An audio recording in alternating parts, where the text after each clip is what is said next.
Milicia triunfante. Conozcamos la vida de los santos.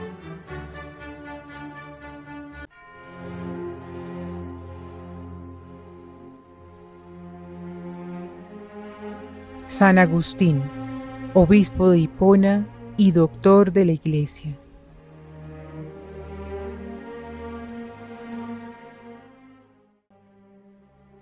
Agustín, Aurelius Augustinus, nació el 15 de noviembre de 354 en Tagaste, ciudad de Numidia, hoy Suc-Arás, al sudeste de Bona.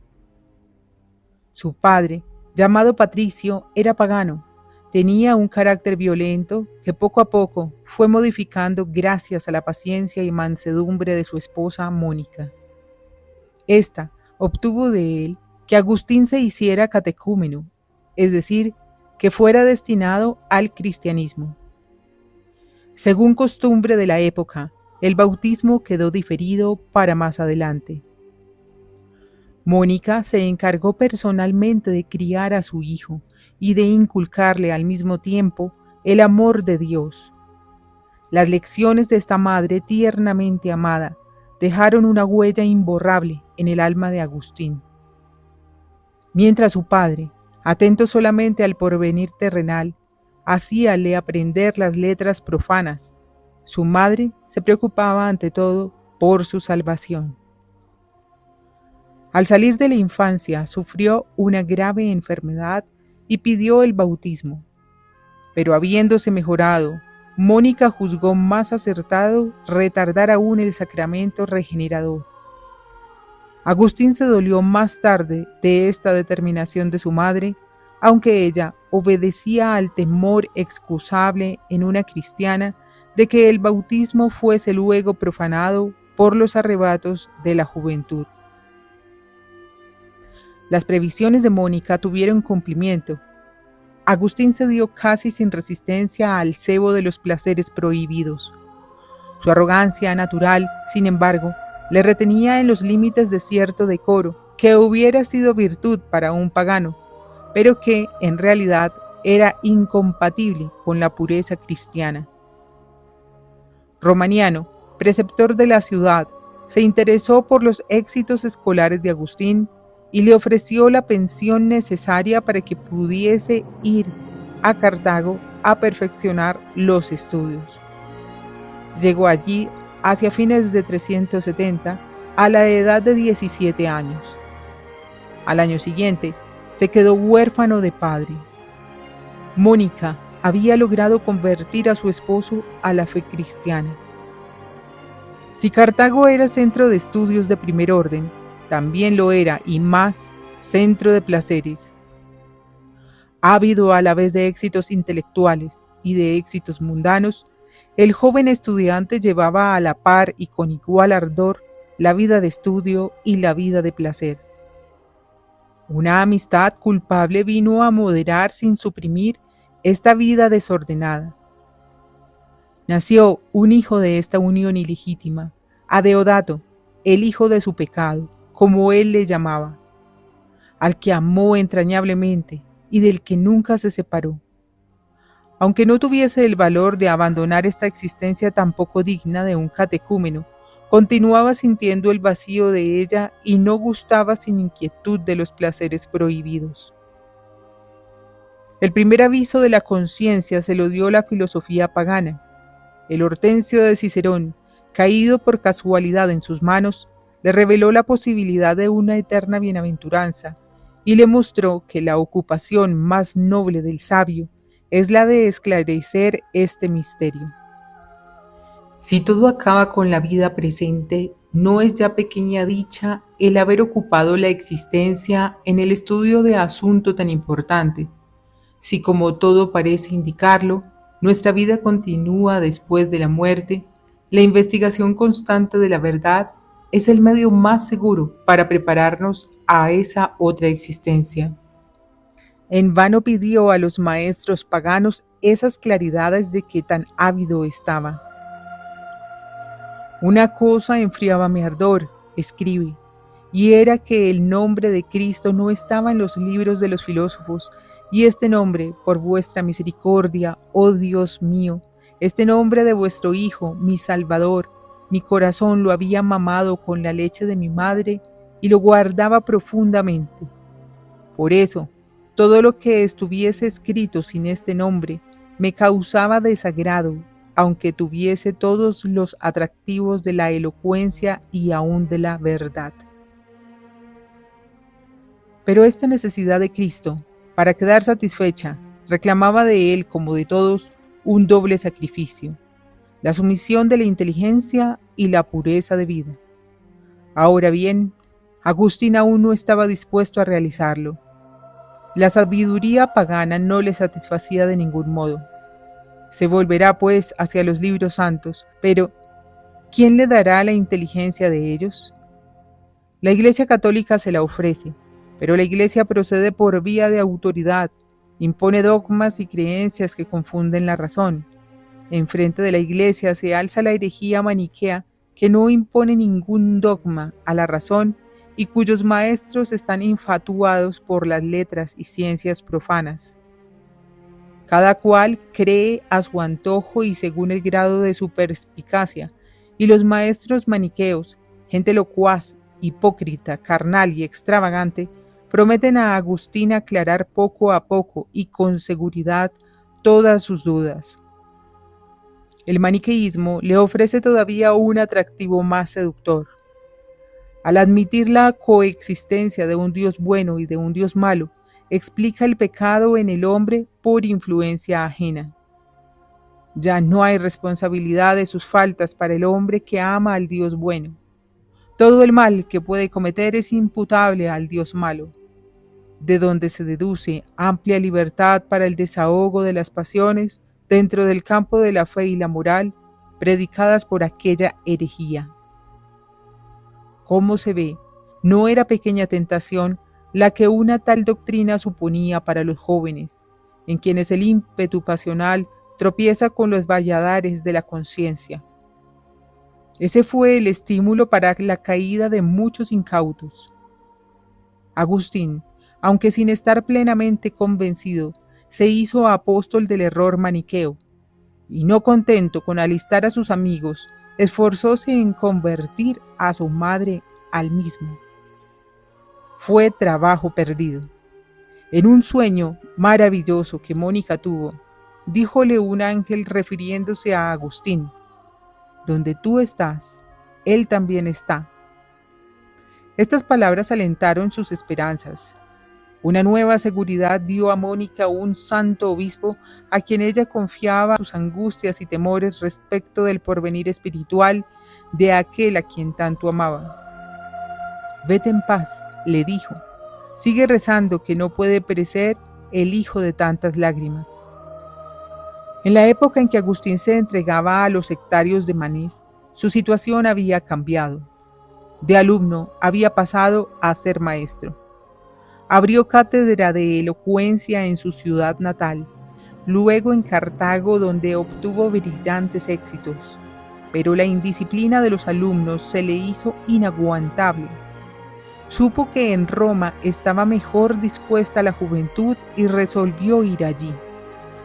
No fue ajena a esta determinación la esperanza de conseguir más brillantes éxitos en un campo que le ofrecía mayores perspectivas. Antes de abandonar el África, se había separado de los maniqueos, cuya ignorancia y locas pretensiones terminaba por descubrir. Dolorosamente desengañado en sus íntimas aspiraciones, determinó esperar, antes de sujetarse a otro culto, a que la verdad se le presentara con plena certeza. Agustín se valió de un subterfugio para embarcarse sin saberlo su madre. Cuando llegó el momento de su partida, le hizo creer que iba simplemente a despedirse de un amigo e indujo a Mónica a que pasara la noche cerca de la costa, en una capilla consagrada a la memoria de San Cipriano. Luego que llegó a Roma, cayó enfermo de una enfermedad peligrosa, que le puso a las puertas de la muerte, pero sin manifestar esta vez, por desgracia, deseos de recibir el bautismo. Cuando hubo recobrado la salud, abrió cátedra de retórica. A los discípulos que le habían seguido de Cartago se juntaron nuevos oyentes, dóciles y disciplinados, pero no pagaban las lecciones. Agustín obtuvo por entonces una cátedra de elocuencia en la ciudad de Milán, a donde vino a juntársele su madre. Su acierto fue completo, a pesar de la pronunciación africana de que no había podido despojarse del todo. Al propio tiempo que derramaba ampliamente la ciencia en los demás, el ilustrado profesor no descuidó la propia formación. Profundizó la doctrina del filósofo griego Platón, cuyas obras acababan de ser vertidas al latín por Victoriano. Este estudio le desligó más completamente de los errores maniqueos. Hasta entonces se había formado de Dios una idea puramente material. La herejía de Manés le había confirmado en este bajo concepto de la divinidad. Platón le reveló la espiritualidad de Dios y su belleza inefable. Ya se abrazaba su corazón cuando oía decir al filósofo: el que en los misterios del amor ha llegado al último grado de la iniciación, verá aparecérsele súbitamente una hermosura maravillosa, hermosura eterna, ni engendrada ni perecedera, exenta de decadencia como de incremento, que no es bella en tal parte y fea en tal otra, hermosa para este y despreciable para aquel, hermosa que no tiene forma sensible, cara, manos, nada corporal, que no reside en ningún ser mudable, como el animal, la tierra, un cuerpo celeste, absolutamente idéntica a sí misma e invariable por esencia, de la que participan todas las demás hermosuras, sin que el nacimiento o destrucción de éstas le aporten ni disminución, ni aumento, ni el cambio más mínimo. En Milán tuvo Agustín la dicha de conocer a San Ambrosio, de cuya elocuencia quedó prendado y cuyas virtudes, pregonadas por una santísima vida, habían despertado dormidas emociones en nuestro inquieto retórico. Los ojos de Agustín se abrieron a un mundo de ideas nuevas, antesala de otro infinitamente superior. Aquella doctrina le pareció tan próxima, por ciertos lados, a la sabiduría evangélica, que hasta se llegó a preguntar si no había estado el filósofo griego en la escuela de los libros santos. Pero al mostrarle el verdadero Dios, Platón no le procuraba el medio de elevarse hasta la vida divina. Para lograrlo, era preciso entregarse al Maestro que es el camino, la verdad y la vida, a Jesucristo, mediador entre Dios y los hombres. Agustín iba penetrando en el terreno de la verdad, pero solo especulativamente. Faltaba el paso a la acción. Las oraciones de su madre debían obtener esta gracia de las gracias. No habiendo podido resignarse a vivir separada de su hijo, Mónica había ido a buscarle a Milán, mucho más preocupada de la salud eterna que de los éxitos temporales de Agustín.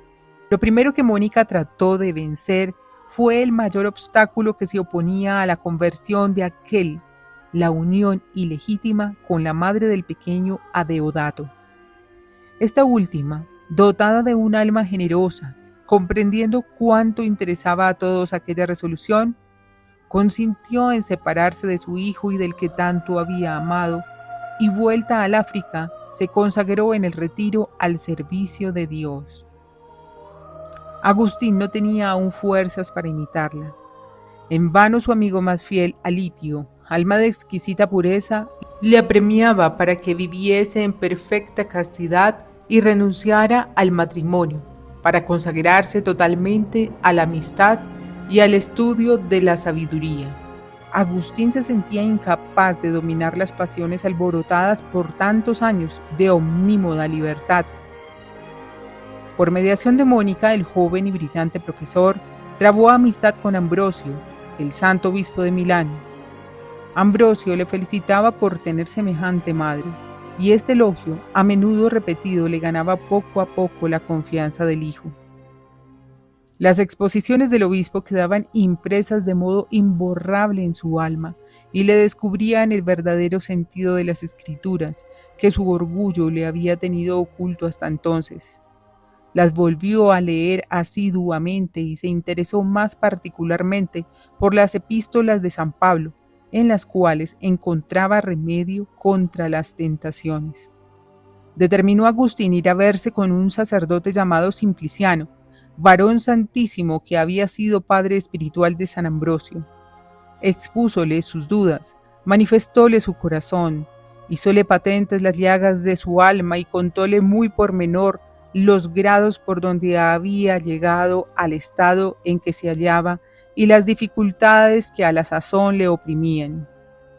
Díjole cómo había leído algunos libros de Platón que un profesor de Roma Victorino había traducido al latín. Alegróse Simpliciano de ver cuán bien se encaminaba aquella inteligencia y diole a su visitante el parabién por haberse aficionado a tan selectos estudios, y le refirió la conversión maravillosa de aquel gran filósofo victorino a quien Simpliciano había tratado muy familiarmente en Roma. Agustín se retiró conmovido, pero no se había decidido aún. Se acercaba el momento decisivo. Agustín vivía en Milán con su madre, su hijo y cierto número de amigos, entre los que se encontraba Licencio, hijo de Romaniano, Nebridio, Navigio, su propio hermano, y Alipio, el gran confidente de sus inquietudes y problemas espirituales. Un día, que estaba solo con este último, un cristiano y paisano suyo llamado Ponticiano, que fue a visitarle, al ver sobre la mesa de juego las epístolas de San Pablo, sorprendióse de que estuviera tal libro en poder de Agustín. Le dio la enhorabuena y le manifestó la alegría que sentía de verle complacerse en aquella lectura. Luego giró la conversación sobre la vida heroica y penitente de los solitarios. Ponticiano refirió algunos casos recientes de conversiones motivadas por sus arrebatadores ejemplos. Terminado que hubieron las conversaciones y cuando el visitante se hubo retirado, Agustín, turbado y como fuera de sí, se volvió hacia Alipio. ¿Qué es esto que pasa con nosotros?, preguntó. ¿Qué acabamos de oír? Levántanse los ignorantes y se apoderan del cielo, y nosotros con toda nuestra ciencia, sin juicio ni cordura, nos estamos revolcando con miserable afán en el cieno de la carne y sangre. Los dos se fueron a un jardincito contiguo a la casa. Incapaz de dominar su emoción, Agustín se alejó algunos pasos para dar curso libre a sus lágrimas. Estando solo bajo una higuera, oyó de repente como una voz de niño que parecía venir de una casa vecina y que cantaba y repetía muchas veces: «Toma y lee, toma y lee». No era el estribillo de juego infantil. Persuadido de que aquella voz era del cielo, Agustín se levanta, vuelve al sitio donde había dejado a Alipio, toma el libro de las epístolas de San Pablo, lo abre al azar y da con este versículo: «No en banquetes, ni en embriagueces, no en disolución ni en deshonestidades, no en contiendas ni en emulaciones, sino revestíos de nuestro Señor Jesucristo, y no os cuidéis de satisfacer los apetitos del cuerpo». No quiso Agustín leer más, ni fue necesario, pues luego que acabó de entender esta sentencia del apóstol, se disiparon todas las nubes y dudas que ofuscaban su alma, y un rayo de luz la llenó de celestiales resplandores. La conversión de Agustín determinó la de sus amigos. Preparáronse juntos al bautismo en una casa de campo conocida con el nombre de Casiciaco, que un amigo de Nebridio puso a su disposición. Mónica estaba con ellos y tenía parte en sus doctas y piadosas pláticas. Agustín, Adeodato y Alipio fueron bautizados por San Ambrosio el sábado santo de 387. Cuenta una piadosa tradición que en aquella solemnísima función, el santo obispo de Milán y su ilustre neófito Agustín compusieron el cántico Te Deum Laudamus, que debía ser en adelante el himno litúrgico solemne y universal de acción de gracias en la Iglesia Católica. Adeodato murió poco después con todo fervor, conservando inmaculada la blancura de su estola bautismal. Hecho cristiano, Agustín no pensó más que en volver al África para vivir allí en el retiro y al servicio de Dios. Partió de Milán en compañía de su madre y se detuvo en el puerto de Ostia en espera de embarcación. Allí tuvo con su Santa Madre una plática suprema que ha sido inmortalizada por el arte. Sentados los dos a la ventana frente al mar, se elevaron en un delicioso éxtasis hasta las puertas de la eternidad bienaventurada. 5 días después, Mónica, colmados ya sus deseos, cayó enferma y murió. Agustín no pudo contener su dolor y prorrumpió en torrentes de lágrimas, mientras que su fe le mostraba a la que tanto había amado, triunfante en la patria hacia la cual, en adelante, debía entender todos sus esfuerzos. Ya en África retiróse Agustín con algunos amigos suyos para realizar su proyecto de vida religiosa. No pudo permanecer oculto. El obispo de Hipona, Valerio, le confirió el sacerdocio del que aquel se creía indigno. Ya sacerdote, se instituyó una orden religiosa dedicada a unir los trabajos del apostolado a los ejercicios del claustro. También fundó un convento de religiosas de las que su hermana fue la primera superiora.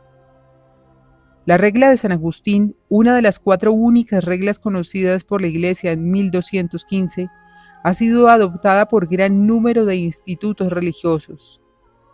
La orden por él fundada sigue viviendo con diversas formas: canónicos regulares, ermitaños, clérigos regulares, congregaciones. Todavía hizo más Valerio.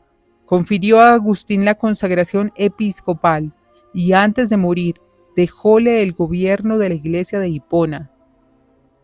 La actividad del santo obispo fue dividida en 3 partes: la dirección de sus monasterios, la instrucción de los fieles, la defensa de la iglesia contra las herejías.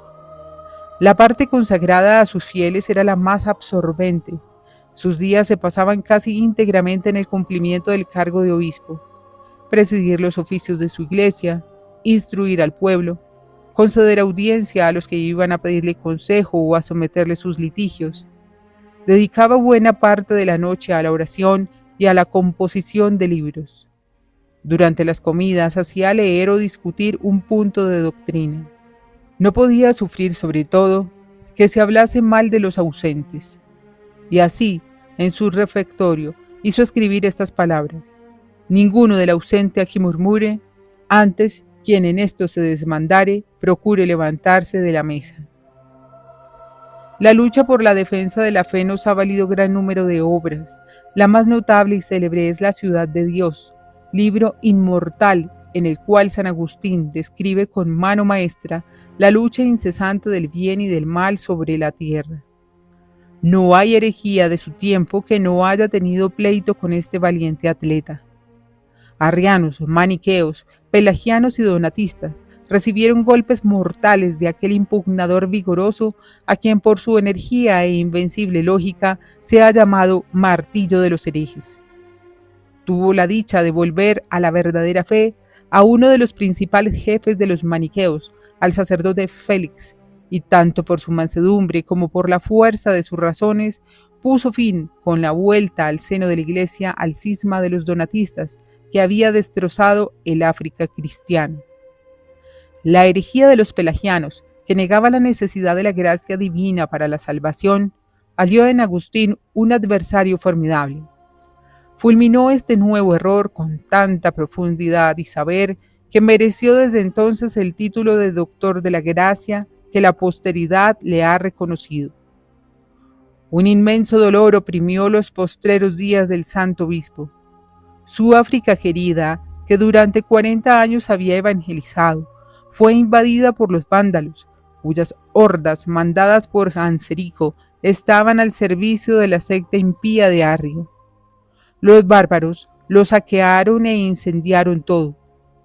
Hipona fue sitiada a su vez. Agustín, que tenía 76 años de edad, cayó gravemente enfermo y se durmió santamente antes de finalizar el asedio el 28 de agosto de 430. Su cuerpo fue trasladado más tarde a Cagliari en Cerdeña. Luego, el 28 de febrero de 722, a Pavía, en Lombardía, donde se venera todavía. San Agustín es uno de los 4 grandes doctores de la Iglesia latina. San Agustín, obispo de Hipona y doctor de la Iglesia, ruega por nosotros. Ad maiorem Dei gloriam. Dos banderas.